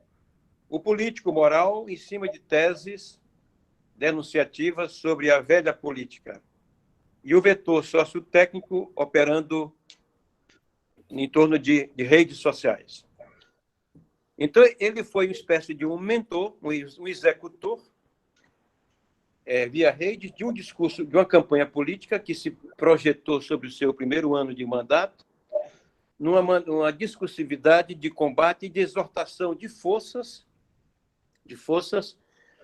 em prol de uma proposta de plataforma de governo que se traduzia na privatização, na defesa moral de certos padrões, de certos hábitos e, sobretudo, no ataque frontal e sistemático às estruturas mediadoras. As estruturas de mediação têm sido uma espécie de alvo central da governabilidade de Bolsonaro. Quando há relatórios que são já publicados aqui na América do Sul, trazidos por diversas instituições que quantificam os níveis e descrevem também quantitativamente o número de agressões ataques que instituições midiáticas e particularmente periodísticas têm sofrido ao longo do governo Bolsonaro e especialmente, digamos assim, as figuras de periodistas. Bolsonaro, ele nunca foi capacitado a fazer política numa dinâmica de intercambialidade, de contato. Ele sempre renunciou a mover-se, a desplazar seu corpo na direção de um intercâmbio de contatos com estruturas midiáticas, particularmente a televisão. Então, ele fez uma opção pelas redes, assessorado por um jovem grupo de especialistas em redes, e, ao mesmo tempo, abandonou as mídias tradicionais, particularmente a televisão, fazendo um uso seletivo de algumas delas quando lhe interessava fazer certo tipo de uso, etc. Acontece que, quando ele assume, ele exaspera as políticas anti-instituições, particularmente as chamadas mídias clássicas, as mídias tradicionais. E o que o surpreendeu é que ele encontra uma tensa e sistemática e permanente reação de mídias tradicionais de centro-direita, digamos assim, a todas as iniciativas tomadas por ele no sentido de convertê-las em políticas institucionais em diferentes campos, em diferentes hábitos e costumes, por exemplo. Então, ele abandona a figura de um porta-voz que ele constituiu e passa a ser um personagem central no embate direto com instituições, especialmente instituições midiáticas.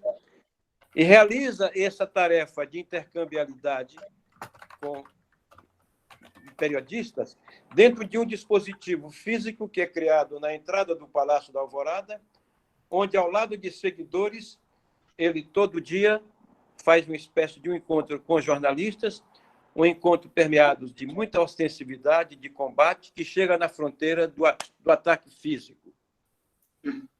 Ele é um crítico mordaz, um combatente insultivo àquilo que significa a cobertura que os jornalistas fazem da sua ação política.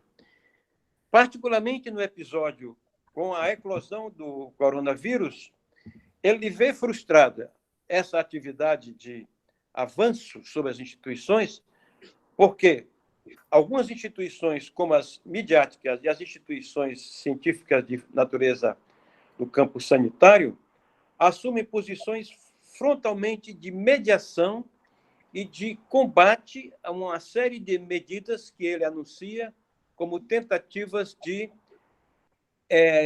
enfrentar e de interpelar as teses da OMS, que defendiam como possibilidade de conter o vírus as políticas de isolamento. Ele tem sido um mentor agressivo, né?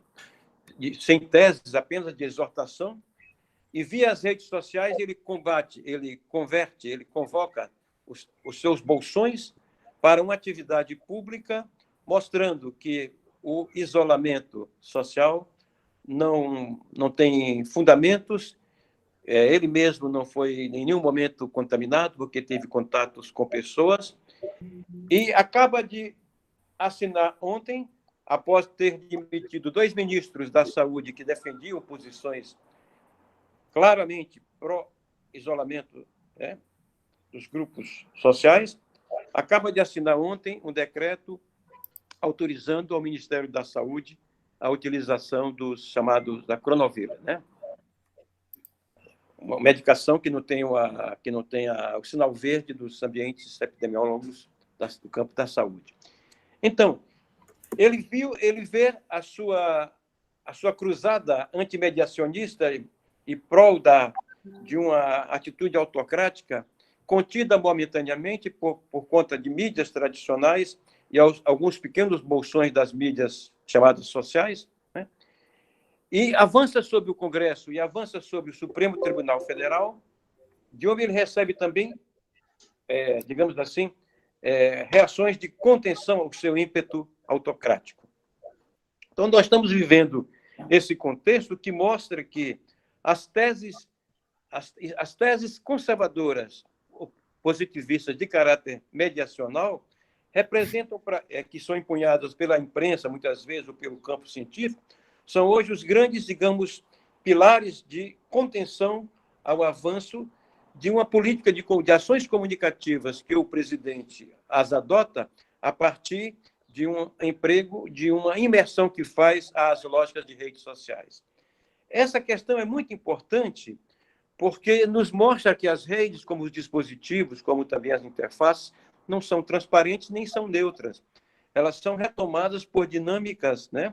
E que são alimentadas pelas motivações das batalhas que alimentam hoje, por exemplo, a internet e as redes, etc. Né?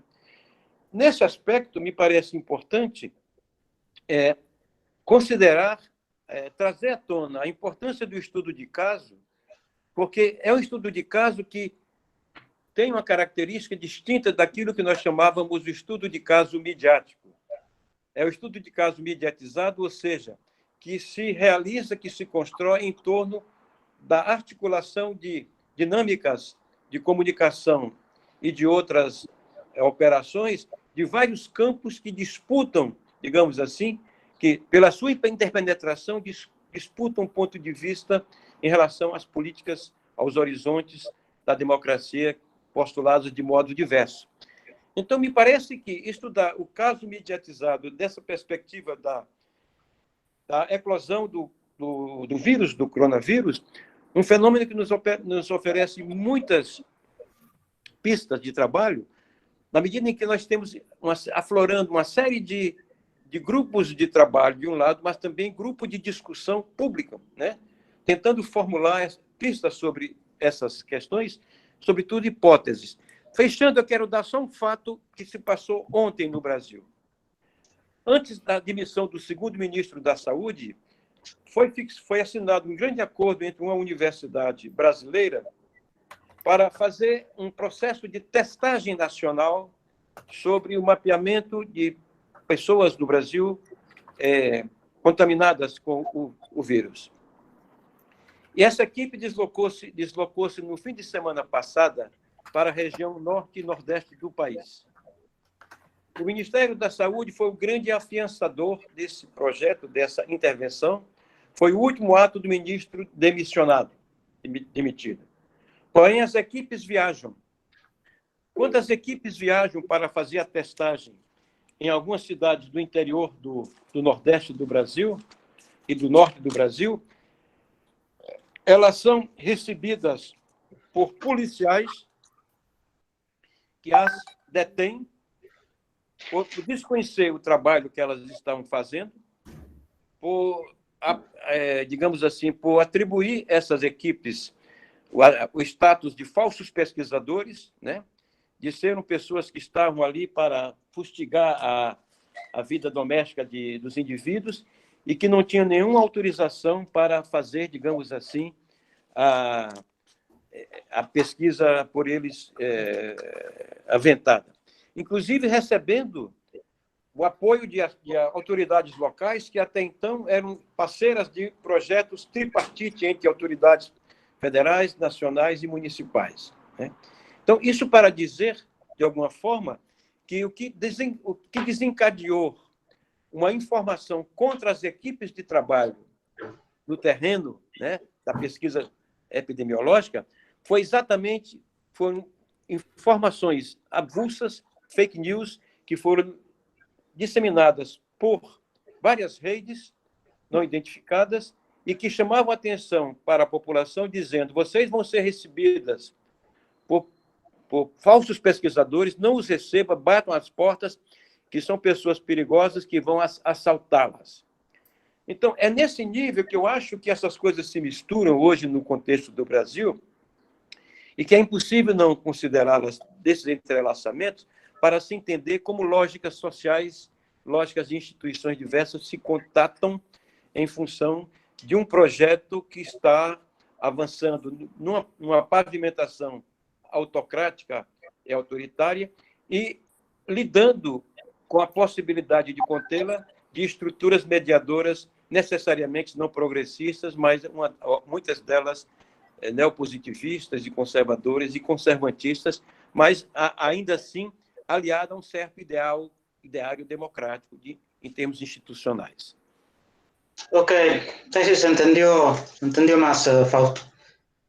José Luis, vos ahora como para cerrando, ¿querés ir agregando algo? No, me parece que Lo que vos estás viendo hoy aquí en la medida. Estamos en un momento bastante de cambio, ¿no? Lo que está pasando con la mediatización de la pandemia, me parece que es, ¿no? Por lo menos estoy notando en estos últimos días que se están produciendo cambios bastante, sobre todo televisivos, bastante evidentes, pero bueno, por ahí es difícil hablar, pero a partir de lo que dijo Fausto, ¿hay algo que te parece que puedas relacionarlo con lo de aquí? para mí, en la mediatización argentina y en buena parte del discurso político alrededor de él y de lo que se reclama al resto, está todo regido por el panelismo.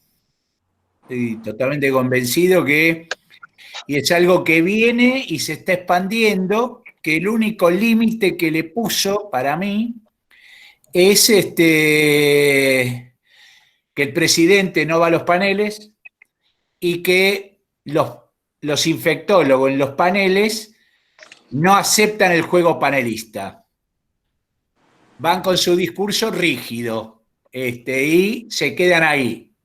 Eso para mí es disruptivo. No Sí, una cuestión sobre eso. Después de 2 o 3 meses, ¿cuántos llevamos ya? Me perdí. De pandemia, me parece que también los infectólogos entran de otra manera en el juego mediático, porque no son todos iguales. Yo los voy siguiendo. No, mira, pero es que eso es una... A algunos les va para un costado del panel, a otros va para el otro costado del panel. ¿Saben? No. Por ahí lo pueden agarrar.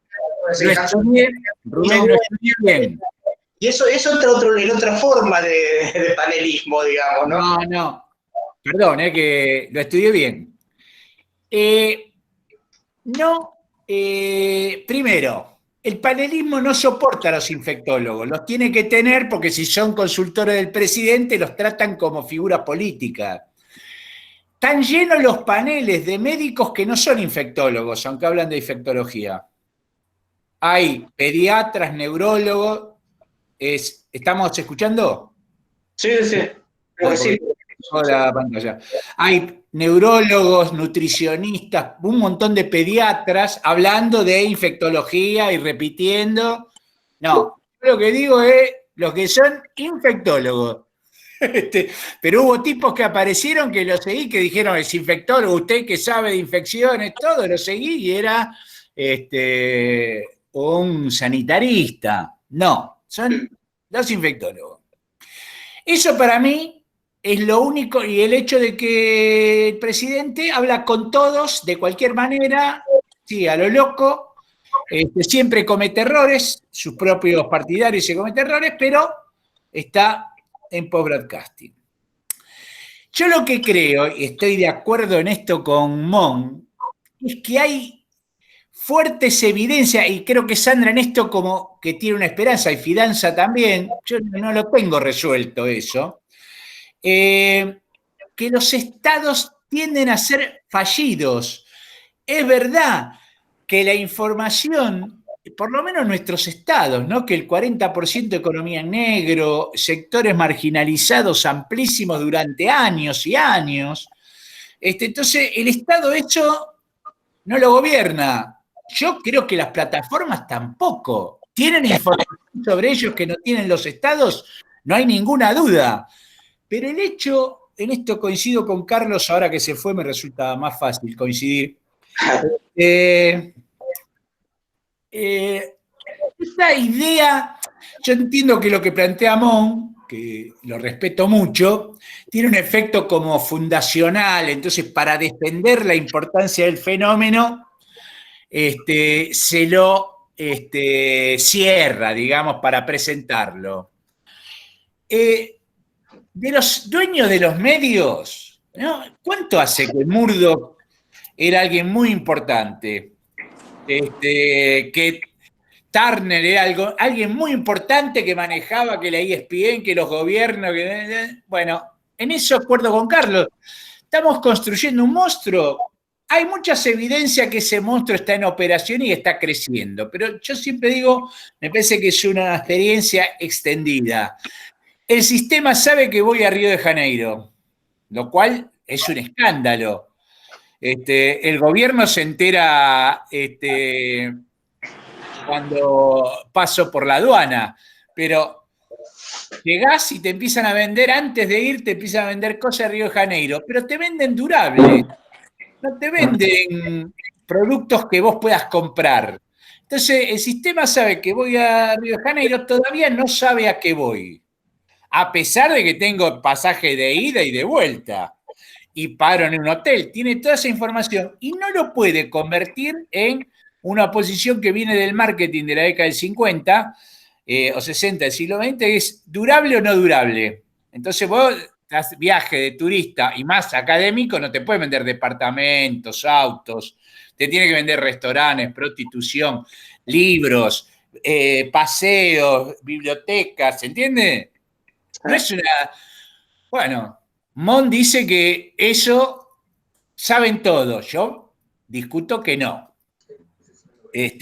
Sí admito, que lo puse recién en Twitter, que puede ser que Mon ya se haya dado cuenta y yo sea inocente, pero bueno. ¿Por qué no miran el chat que hay preguntas de Gastón, de María Elena Vitonte? Miren el chat, hay preguntas para que puedan ir mezclando, ¿no? Y acá Gastón pregunta, bueno, María Elena parece que es más una afirmación, ¿no? Fake news respaldado en decisiones de nuestros representantes políticos. Bueno, sí, sobre todo para Bolsonaro, ¿no? Me parece. Y Gastón pregunta para vos, José Luis, dice, vos decís que la mezcla, supongo, de niveles de discursos es propio de las redes o que ahora se hace visible.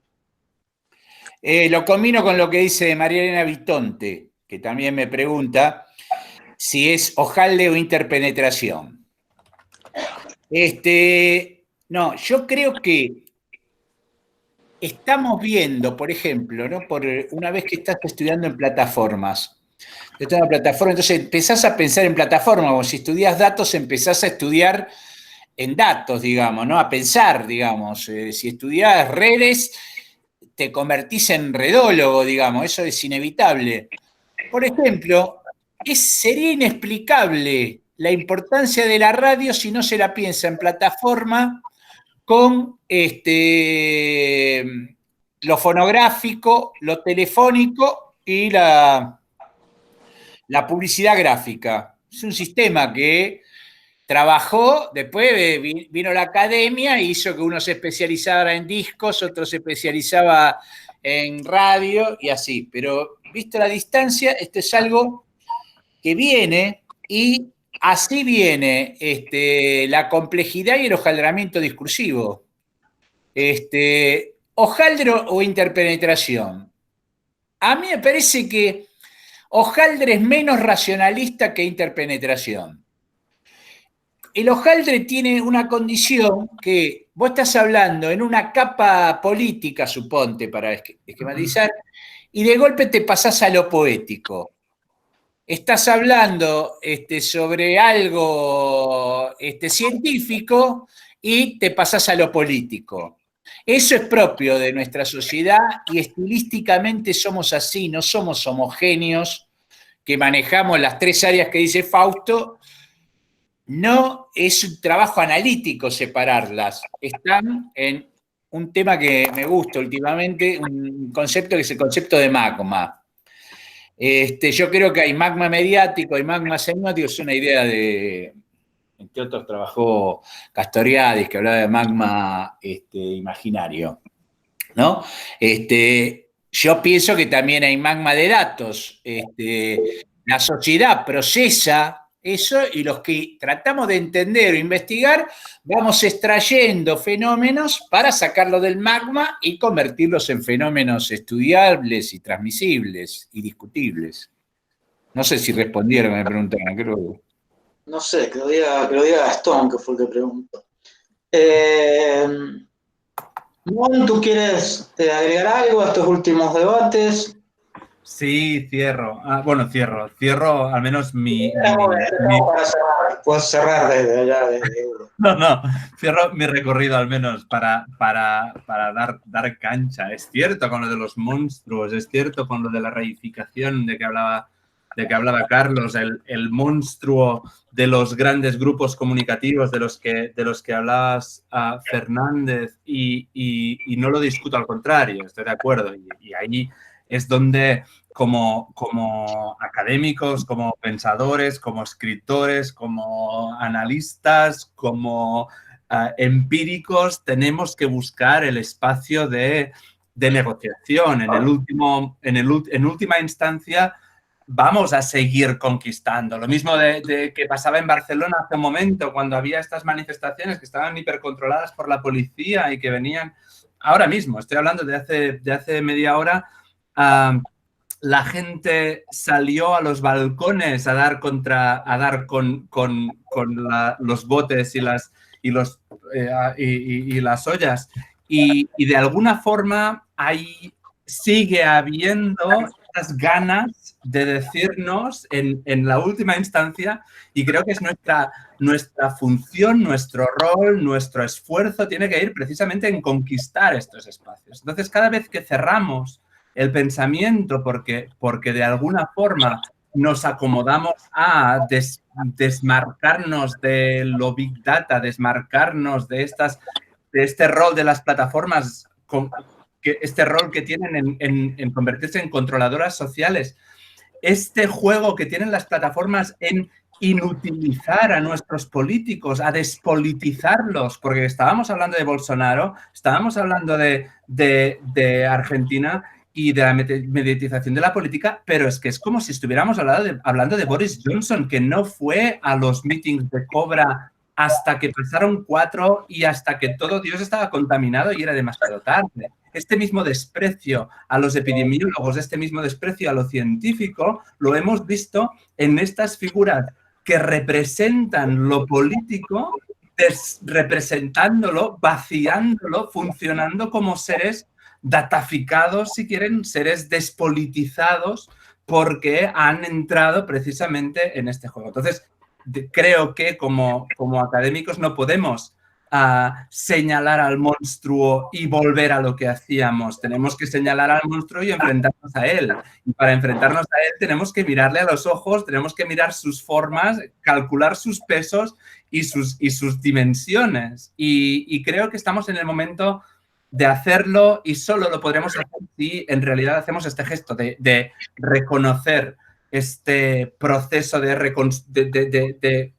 colección de datos, y cómo este juego de colección, de gestión, de gobierno nos está dejando de lado, como los estados dejaron a las minorías étnicas, como los estados dejaron a las minorías poblacionales y en su momento, y cómo las estrategias estrategias de colonización. Estoy ahí, es decir, estoy ahí ofreciendo, abriendo un espacio de lucha, porque este es otra vez el lugar en el que estamos intentando y tenemos muchas ganas de decirnos cosas y hacer las cosas distintas. Y para eso, lo primero, darse cuenta de que Facebook está parasitando Internet, darnos cuenta de que Facebook está parasitando la política, de que Facebook y tantas otras plataformas están despolitizando los espacios comunitarios que habíamos concluido. Respondiendo a Helmut, que está hablando y que está escribiendo todo el rato, me pregunta una cosa: ¿las plataformas despolitizan, ratifican lo político? Sí. ¿De qué manera se entiende y produce allí lo de colonial? Pues yo lo que haría es leer a Nick Couldry, lo voy a escribir en el chat, porque acaba de publicar un libro con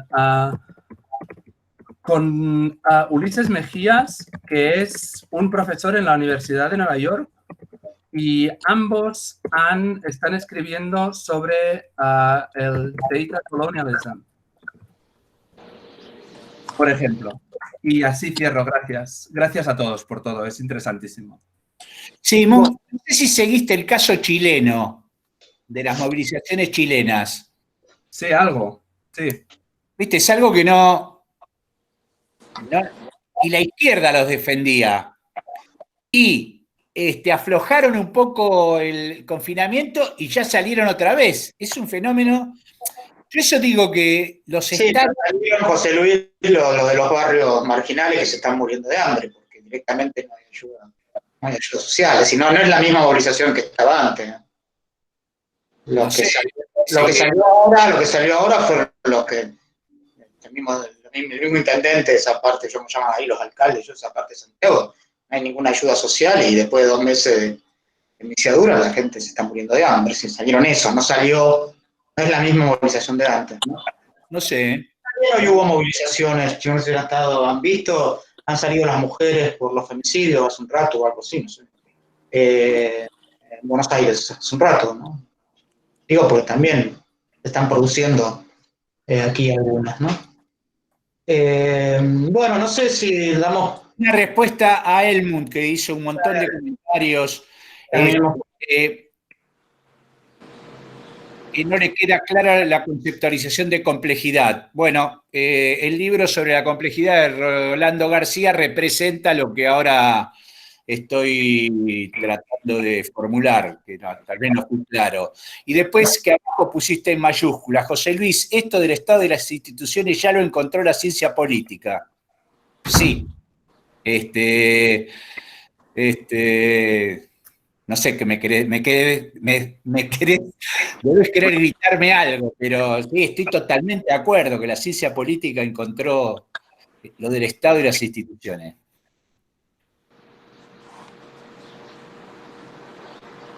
Eso nomás. Ok, bueno, entonces damos por cerrado el encuentro y nos vemos para el próximo. No sé, Sandra, si vos querés agregar algo. Bueno, la verdad que como en todo, como pasó ya el miércoles pasado, me parece que va quedando un archivo y una agenda de debate.